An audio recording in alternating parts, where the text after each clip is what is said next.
হুজুর আসসালামু আলাইকুম। ওয়ালাইকুম আসসালাম ওয়া রাহমাতুল্লাহ। অনেক মুসল্লিগণের প্রাণের দাবি, কোরআন হাদিস মোতাবেক উত্তর দিলে খুশি হব। আরে এদের প্রিন্ট করে নিয়ে আসছে, অনেক প্ল্যান প্রোগ্রাম করে প্রশ্ন করছে। এটা প্রশ্ন নাম্বার 1, প্রজেক্টরের মাধ্যমে বক্তাগণের চেহারা দেখে মহিলাদের ওয়াজ শোনা জায়েজ আছে কিনা? আজকে উত্তর দিয়ে দিব, মিডিয়ার লোকেরা সারা পৃথিবী দেখিলাকিলি লাগাই দিব। আচ্ছা, আপনারা ফতোয়া দেন তো দেখি, প্রজেক্টরের মাধ্যমে যে বোনেরা আজকে ওয়াজ শুনলো এটা জায়েজ আছে কিনা? জায়েজ, এটার পক্ষে কে কে দেখি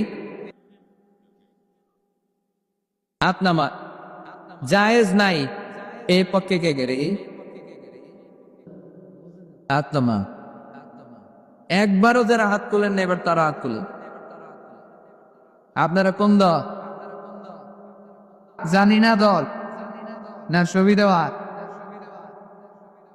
আলহামদুলিল্লাহ, আজকে দেড় দুয়ারে অনেক মুফতিদের সাথে পরিচিত হলা। মুফতিরা ফতোয়া দিয়েছে, প্রথম অর্ধেক ফতোয়া দিয়েছে জায়েজ, বাকি অর্ধেক ফতোয়া দিয়েছে জায়েজ নেই। আচ্ছা শোনেন তাহলে উত্তরটা। প্রজেক্টরের মাধ্যমে বক্তাগণের চেহারা দেখে আলোচনা শোনা জায়েজ।